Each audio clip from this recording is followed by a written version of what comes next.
적장 시대가 이제 열리게 되는 것입니다. 아브라함과 이삭, 야곱 뭐 이런 사람들 적장 시대가 열리다가 이제 430년 동안 애굽에서 종살이를 하게 되잖아요. 그러다가 하나님의 기적적인 은혜를 통해서 이제 이스라엘 백성들을 애굽에서 출애굽시켜 주십니다. 그래서 이제 그들이 출애굽해서 광야 40년의 생활을 하게 되는데, 그 광야 40년을 이끌었던 그와 같은 세계에서 최고의 위대한 그와 같은 지도자가 있습니다. 리더. 이 사람이 누굽니까? 이제 모세인 것입니다. 모세가 이제 죽고 여호수아가 이스라엘 백성들을 이끌고 들어가 가지고 이제 가나안 땅을 점령하게 되고, 그 다음에 이제 사사 시대가 오게 되는 것입니다. 이 사람들은 재판관이에요. 근데 이 사람들은 아주 뭐 여러 가지 역할을 했습니다. 하나님께 예배드리는 역할도 하고, 또 정치적인 지도자의 역할도 하고, 전쟁에 나가게 되면 나가서 싸움도 하고, 이와 같은 여러 가지 역할을 하게 되는 것입니다. 그러다가 이스라엘 백성들이 하나님, 우리도 왕이 있어야 되겠습니다. 왕 좀 세워주세요. 이렇게 이제 나오는 거예요. 그때 하나님께서 안 된다. 내가 너희들에게 영원한 왕이다. 하나님께서 말씀하시는데 아닙니다. 하나님, 우리에게도 왕이 필요해요. 왕 좀 세워주세요. 하나님께서 왕을 세우게 되면 너희들에게 이러이러한 일들이 있어. 왕이 지도자가 돼가지고 너희들을 지도하고 이끄는데 세금도 내야 되고 왕의 지시도 따라야 되고 여러 가지 쭉 이야기를 하는데 끝까지 왕 세워달라고 합니다. 그래서 이제 하나님께서 이제 왕을 세우시게 되는 거예요. 그때부터 왕정 시대가 이제 열리게 되는 것인데, 이스라엘의 첫 번째 왕이 누굽니까? 사울이 왕 된 거예요. 사울이 왕 되는데 그것이 주전 1050년이에요. 그렇게 해서 이제 40년 동안 이 사울이 왕 되는데, 사울은 왕 되면서 별로 한 것이 없어요. 하나님의 기적적인 은혜를 통해서 이스라엘의 왕 됐으면 정말 하나님이 왕으로 세워주신 사람답게 하나님 사랑하고 하나님 경외하고 하나님 예배하고 이와 같은 생활을 잘해야 되는데, 이 사울에게 큰 질투심이 생겨가지고 내가 저 다윗처럼 저놈 때문에 내 자리가 이제 위태롭게 된다 해가지고 40년 세월을 이 다윗 쫓아다니는데 시간을 다 허송세월 한 거예요. 그러다가 이제 하나님께서 이 사울을 꺾으시고 그 다음에 두 번째 왕을 세워주시는데, 그 사람이 누굽니까? 성군이라고 하는 다윗입니다. 이 다윗은 여러분이 아시는 대로 정말 하나님 마음에 합한 그런 사람이었어요. 물론 다윗도 실수가 많았어요.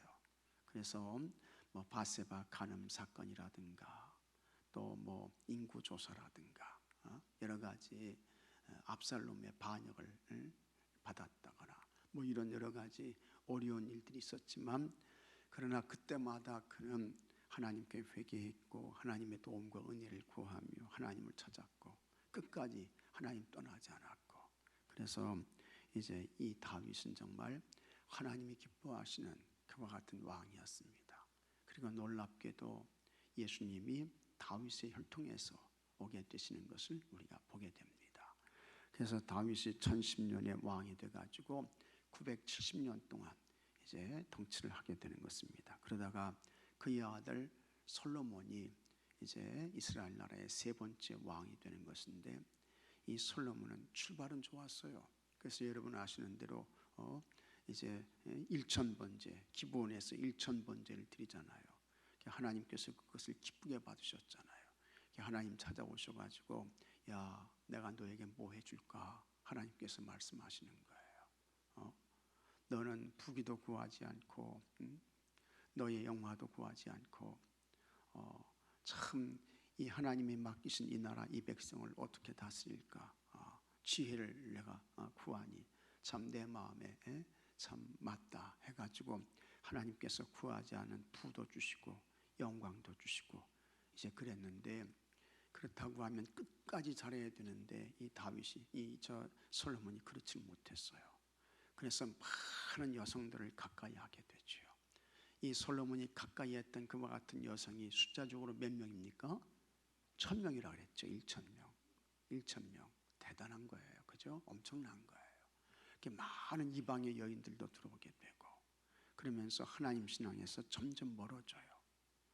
하나님과는 멀어지고 그 곁에 있던 여성들과는 가까워지게 되고, 그러니까 하나님께서 이 솔로몬을 그래도 사랑하시는 거예요. 아버지 다윗을 생각해가지고 2번씩이나 찾아오셔가지고 솔로몬 너 그러면 안 된다, 그러면 안 돼. 2번씩이나 찾아오셔서 말씀하셨는데도 이 솔로몬이 안 듣게 되는 것입니다. 그래서 하나님께서 이 나라를 이제 갈라놓게 되는 거예요. 그것이 주전 931년이 되는 것입니다. 그래서 이때부터는 분열 왕국 시대가 시작되는 것입니다. 분열 왕국 시대가.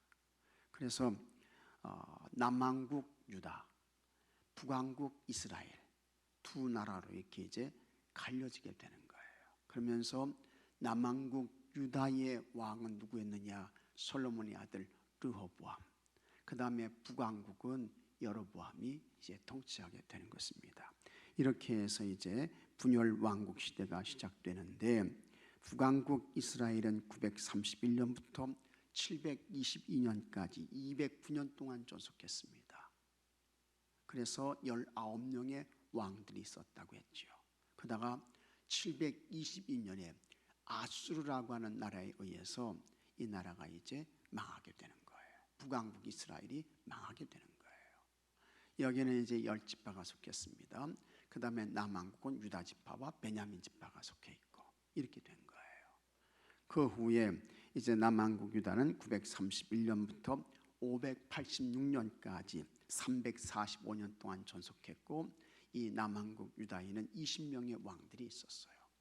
앞에서도 말씀드렸지만 북왕국 이스라엘에는 209년 동안 19명의 왕들이 있었는데 하나님께 잘한 왕은 단 1명도 없었습니다. 한 사람도 없었어요.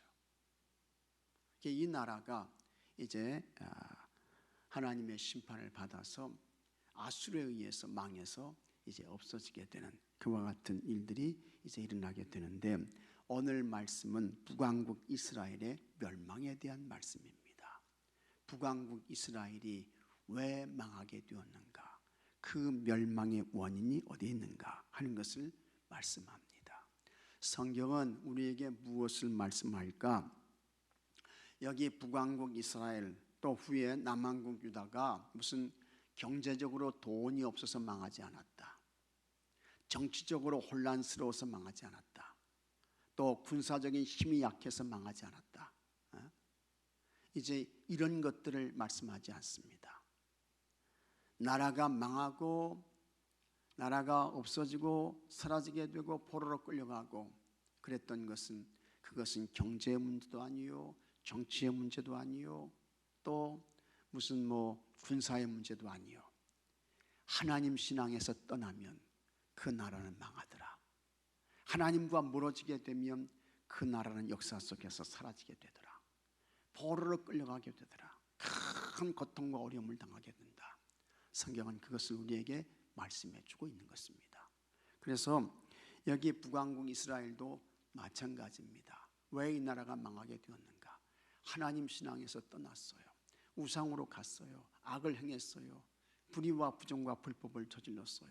그랬더니 하나님께서 징계하셔가지고 아수르라고 하는 나라를 데려와서 그 아수르를 하나님의 징계의 매로 사용하셔서 이 북왕국 이스라엘을 망하게 하시고 포로로 끌려가게 하시고 이제 그렇게 되었다라고 하는 것을 말씀해 주고 있는 것입니다. 그래서 오늘 우리가 여러분 우리의 영적인 시야, 관점 이런 것들을 바로 하셔야 됩니다. 어떻게 한 가정에 한 나라가 한 사람이 넘어지고 쓰러지고 망하게 되는가? 이것은 경제의 문제도 아니고 어떤 개인적인 삶의 문제도 아니고 하나님 신앙에서 멀어지게 되면, 하나님과의 관계가 단절되면, 하나님과의 이 관계의 줄이 끊어지게 되면 그때부터 추락하는구나, 그때부터 넘어지게 되는구나, 그때부터 망하게 된다. 이걸 여러분 우리가 잘 기억하셔야 돼요. 그래서 여러분의 신앙을 바로 세우시고 그걸 위해서 기도하셔야 돼요. 여러분의 가정이 반듯한 여호와 신앙에 세워지기를 간구하셔야 되고, 여러분의 자녀들 자손들도 하나님 신앙에 옳게 세워질 때 하나님께서 복을 주시는구나, 하나님께서 은혜를 베푸시는구나, 하나님께서 그를 붙드시는구나, 이걸 여러분 깨닫고 아시는 여러분들이 되시기를 축복합니다. 자, 말씀 나누기 한번 보겠습니다. 북왕국 이스라엘은 첫 번째 왕인 여로보암을 따라 하나님께 불순종했습니다. 이후 약 250년 동안 19명의 왕이 북왕국 이스라엘을 통치했지만 호세와 왕을 끝으로 아수르에 멸망당하고 수많은 백성이 포로로 끌려가는 고통을 겪었습니다.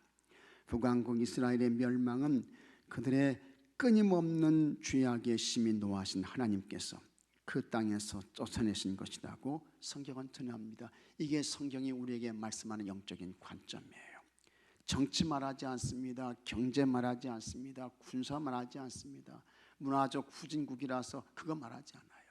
하나님의 징계를 받아서 망하게 됐다, 그걸 말씀하고 있는 것입니다. 그러면 북왕국 이스라엘이 멸망한 이유는 무엇입니까? 첫째, 하나님의 은혜를, 같이 하겠습니다. 하나님의 은혜를 잊었기 때문이다. 특히 무슨 하나님의 은혜입니까? 출애굽의 은혜. 430년 애굽의 노예에서 하나님이 기적적으로 건져주셨잖아요. 40년 동안 광야에서 생존케 하셨잖아요. 땅이 없던 이스라엘 백성들에게 땅 주셨잖아요. 이게 다 하나님의 뭡니까? 은혜입니다. 하나님의 기적이에요. 하나님의 역사예요. 하나님의 복이었습니다. 근데 그걸 잊어버린 거예요. 잊어버린 거야. 망각한 거예요. 그 망각이 멸망을 가져온 거예요. 망각이. 그래서 여러분, 잊어버리면 안 됩니다. 여러분들이 앞으로 이제 그 이스라엘 그 성지 순례를 가게 되면 이 아드빈세이라고 하는 그 독립기념관에 가게 돼요. 거기에 이제 홀로코스트, 그 이제 그 나치에 의해서 학살당한 그와 같은 사람들을 기념하는 그런 관이 있어요. 근데 거기에 가게 되면 유명한 말이 있어요. 같이 하겠습니다. 같이 하겠습니다. 용서는 하되 잊지는 말자. 그런데 우리는 너무 쉽게 잊어버려. 특히 뭘 잊어버립니까? 하나님의 은혜, 하나님의 사랑, 하나님이 나에게 베풀어 주신 긍휼, 이런 것들을 너무 쉽게 잊어버리는 거예요. 근데 여러분, 잊어버리면 망하게 되는 거예요. 그래서 이스라엘은 역사를 기억하자는 거예요. 용서는 하자, 그러나 잊지는 말자, 그걸 이야기하고 있어요. 여기 이스라엘, 북이스라엘 백성들도 참 잊지 말아야 할 하나님의 은혜, 하나님의 사랑, 하나님의 긍휼, 그거 다 잃어버린 거예요. 그런 세상으로 가는 거예요. 우상으로 갔어요. 정욕으로 갔어요. 불신앙으로 갔어요. 하나님이 징계하시는 거죠. 자, 이스라엘이 가나안에서 찬란한 역사를 시작할 수 있었던 것은 하나님께서 애굽의 손에서 그들을 건져주셨기 때문이었습니다. 땅 없는데 땅 주셨잖아요. 그것도 그냥 땅이 아니고 젖과 꿀이 흐르는 땅, 그 땅 주셨잖아요. 근데 그거 다 잃어버렸어요. 그러나 가나안 땅에 평안이 안착하자 이스라엘 백성들은 자신들을 인도해 주신 하나님의 은혜를 잊었습니다. 그리고 이방 사람들의 삶을 쫓아 다른 사람들을 섬기는 죄를 범했습니다. 여로보암 2세 때는 북왕국 이스라엘이 가장 강성할 때였습니다. 맞아요. 여로보암 2세 때 최고의 경제적인 번성기를 누렸어요. 풍요를 누리면서 정작 풍요를 주신 하나님의 은혜는 잊고 말았습니다. 그래서 우리도 정신 차려야 됩니다. 하나님 잊어버리면 안 됩니다. 때로는 고난보다 풍요가 더 위험할 수 있습니다. 진짜 위험해요.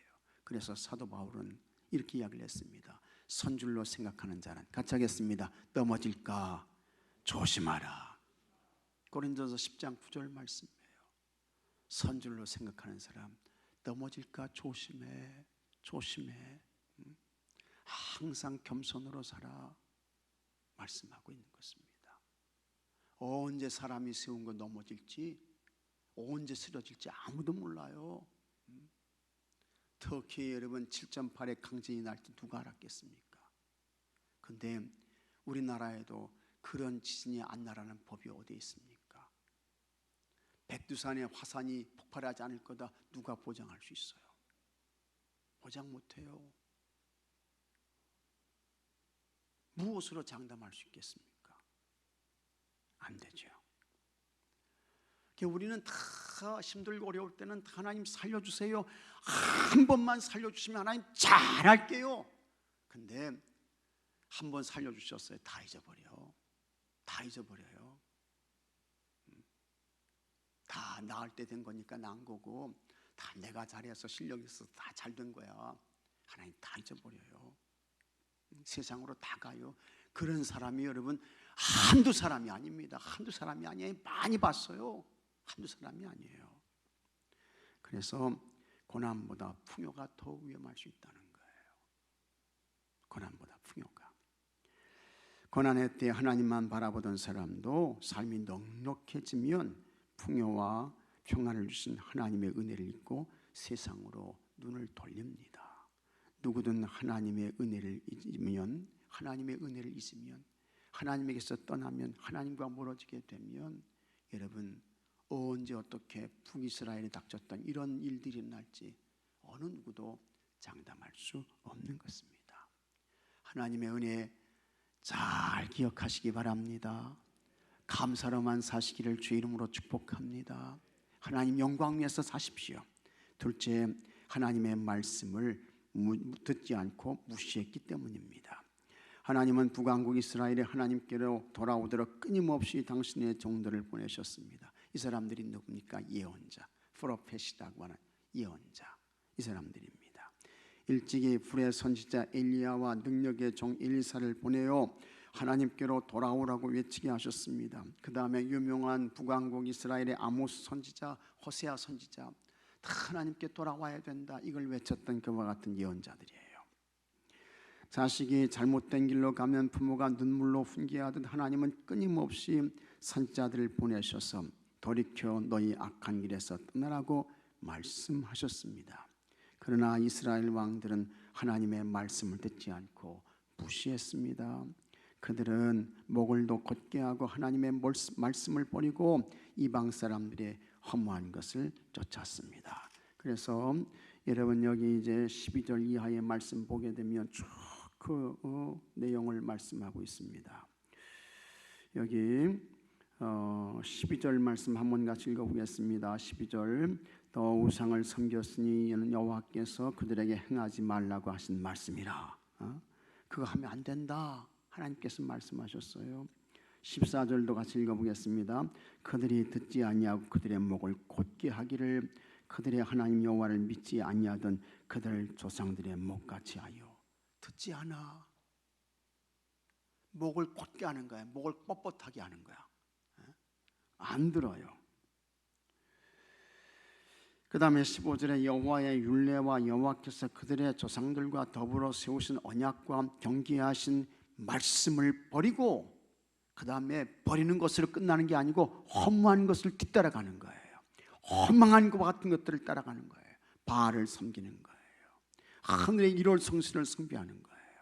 이게 다 뭡니까? 하나님을 무시하는 거죠. 하나님을 멸시하는 거죠.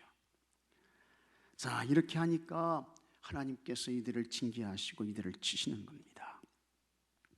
자, 그래서 계속해서 그들은 목을 더 곧게 하고 하나님의 말씀을 버리고 이방 사람들의 허무한 것을 쫓았습니다. 하나님은 우리가 주님의 말씀을 듣고 따르기를 원하십니다. 믿으시면 아멘 하십시오. 아멘 하십시오. 주님의 말씀 잘 듣고 그 말씀대로 살아봐.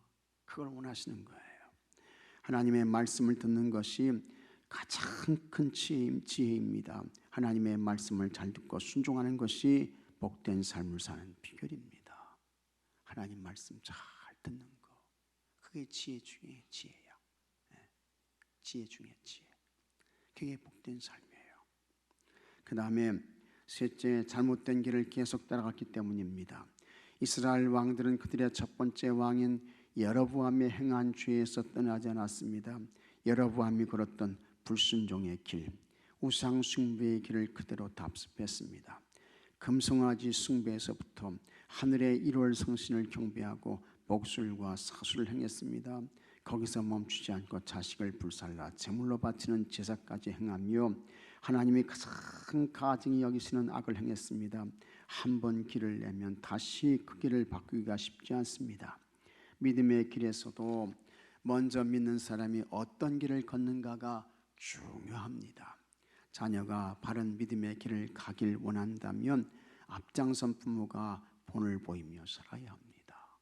그래서 신앙 계승이 중요한 거예요. 부모의 믿음이 중요한 이유는 자녀들이 부모가 걷는 그 길을 보고 따라가기 때문입니다. 부모된 이들은 자녀들을 위해서라도 더욱 올바른 믿음의 길을 걸어야 합니다. 믿습니까, 여러분? 다 보고 배워요. 여러분의 자녀들이, 자손들이. 우리 아버지 어머니가 하나님께 어떡하나, 교회 어떡하나, 주의 종에게 어떡하나, 그거 다 보고 배우는 거예요. 여러분의 자손들이 하나님께 어떡하나, 교회 어떡하나, 주의 종에게 어떡하나, 그거 다 보고 배우는 거예요. 그리고 심은 대로 뿌린 대로 거두게 되는 거예요. 여러분들이 잘 아셔야 됩니다. 책임이 중하다고요. 사명이 막중해요. 아주 중요한 거예요. 여로보암이 잘못하니까 이스라엘 전체가 잘못된 길로 가잖아요. 참 중요한 것입니다. 자, 그래서 북왕국 이스라엘의 멸망은 오늘 우리에게 하나님의 은혜를 기억하고 그 은혜를 잊지 않고 사는 것이 무엇보다 중요함을 깨닫게 합니다. 성도는 하나님의 말씀을 들었을 때 곧은 목을 숙이며, 같이 하겠습니다. 곧은 목을 숙이며, 하나님 말씀 앞에 다 고개를 숙이셔야 돼요. 하나님 말씀 앞에 뻣뻣하게 고개를 세우지 말고 하나님 말씀 앞에 겸손하게 고개를 숙이고, 맞습니다. 내가 나 자신을 쳐서 하나님 말씀 앞에 순종합니다. 이렇게 이런 자세, 이런 태도를 가지셔야 돼요. 또한 자녀들이 올바른 믿음의 길을 갈 수 있도록 믿음의 좋은 본을 보이는 그런 분들이 다 되어서 여러분 믿음의 좋은 그와 같은 가정을 세우시고, 그래서 하나님의 인정을 받고 하나님의 복을 받으시고 하나님의 장구하게 하시고 하나님의 잘되게 하시고, 그런 여러분들, 여러분의 가정들, 자녀들, 자손들이 되시기를 주의 이름으로 축복합니다. 자, 말씀 행하게 하나님 주신 지혜를, 하나님 주신 은혜를 기억하는 나만의 방법은 무엇입니까? 여러분 각자가 잘 생각하셔야 돼요. 하나님이 베풀어 주신 은혜가 참 너무 깊은데 이거 잊어버리지 말고 잘 기억해야지, 잘 기억해야지. 여러분의 방법은 뭔지 잘 생각하셔야 됩니다. 여러분 각자의, 그걸 우리가 이제 노하우라 그러잖아요. 하나님의 은혜를 잊어버리지 않는 나만의 영적인 노하우, 이런 것들이 있어야 돼요. 그 다음에 하나님의 말씀을 깨닫고 순종한 적이 있다면 그것은 어떤 일이었습니까? 네, 여러분 다 순종 잘 하셨어요. 앞으로도 잘 순종하며 사시기 바랍니다. 부모로서 자녀에게 어떻게 신앙의 본을 보이고 있습니까? 이거는 여러분들이 깊이 생각하셔야 됩니다. 깊이 연구하셔야 됩니다.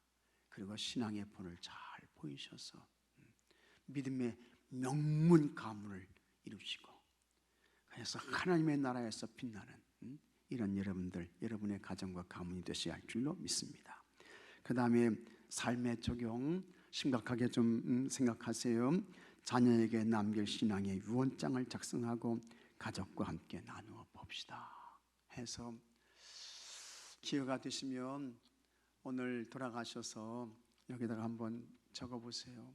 나는 우리 자녀들에게 뭘 유언해야 될까 써보기도 하시고 생각도 해보시고 또 기도하시고 이렇게 하시면 좋을 것 같습니다. 자, 오늘 우리 비둘기 속 중보기도하는 그와 같은 날입니다. 비둘기 속에서 오신 분들 한번